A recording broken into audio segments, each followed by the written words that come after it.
Your life story is unbelievable. Have you met anyone who wouldn't believe you, who wouldn't believe that spontaneous healing is possible? Oh, yes. Yes? I met a lot of people who can't believe my story because when all the doctors tell you you will never walk again, and in my case it was a university clinic, and so all the doctors, physicians who were in the study were trained in our department for paralyzed people. And so when the professor came to my bed and said, he explained to the other doctors why I never will walk again. And they all make notes, and then they come to your bed and say, oh yeah, poor guy, but you will be good in a wheelchair. And you say no. You say no, I don't. And then if you say no, it's very, very hard if you don't accept a diagnosis. Even your friends. For instance, you have cancer, and the medicine tells you you have to have a chemical treatment or operation or whatever, and you say no, then you have a problem. Even the insurance company tells you then they don't pay for you anymore. But if you die during the operation or because of the chemical treatment, then they say, okay, sorry, we tried everything. It happens.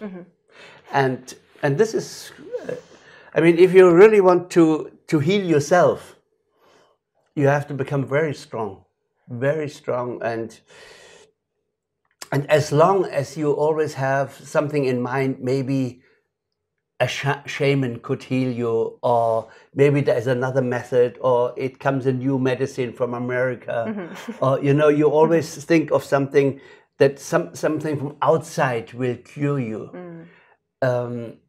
You don't.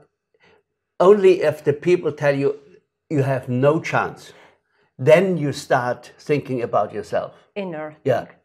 Only that. I mean, so it has to be so hard. But it's also for us in the society, only when we really killed all the all the beans and flies and so on, when we really realized that we killed the nature, then maybe we wake up.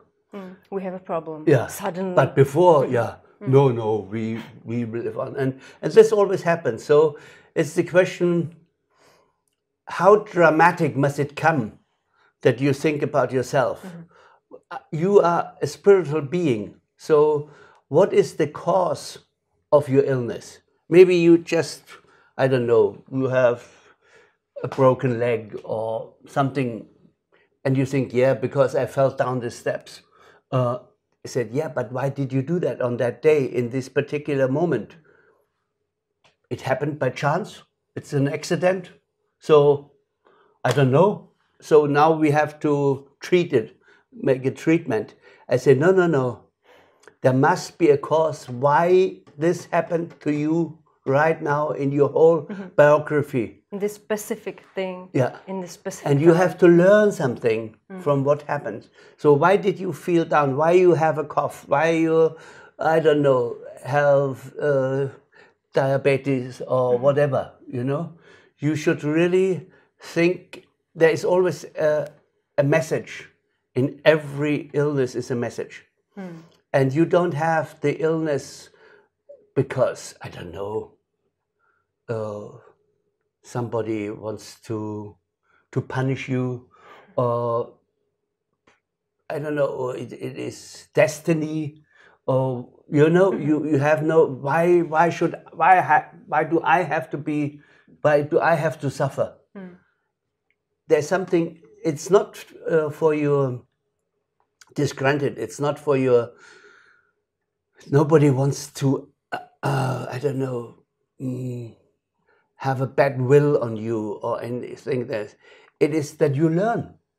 You learn something. Today, the experience in the clinic to be paralyzed is today my highest treasure in my life. So what was the worst experience is now the highest inspiration. The biggest gift for you. And now you said, oh yeah, without this illness, I never would have learned it. What do I do now with this book and so on? It's amazing that you give so much hope for people who think that they have no chance of a full life. Yeah. It's amazing. Yeah. I mean, it was for me the same. I thought, what will I? But something in myself said, no, can't be true, can't be true. Life has to go on somehow. And maybe I was very lucky because they couldn't operate me. Today, when you break your back, you immediately get sort of iron or how do you call it, steel, and you sit, but you're still paralyzed, but you can go in the wheelchair.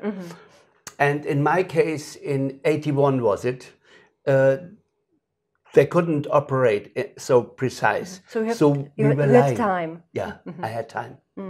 And this time was very important. I could think about my whole life, and I changed everything. I sold my house. I changed my profession. I split from the wife with whom I lived at that time.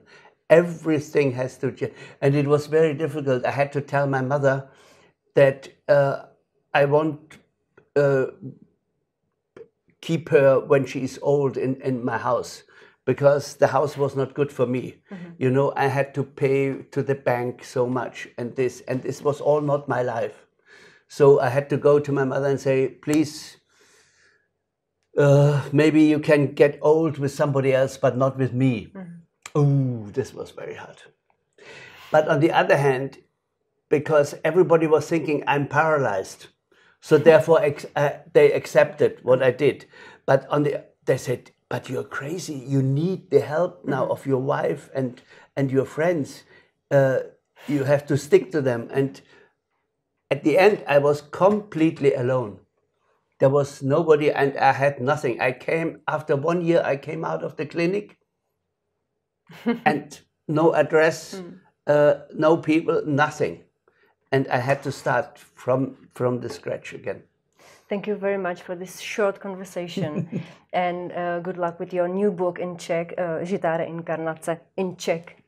Sehr good. Very nice. Yes, I thank very much the Eminent publication that they really, since 15 years, we're working together. Yes. And in Czech, they published all my books and even the films. So you have a great opportunity to grab something from that in your consciousness. And when you develop your consciousness, you have a different view on your own life, and that gives you a new perspective. Thank you very much.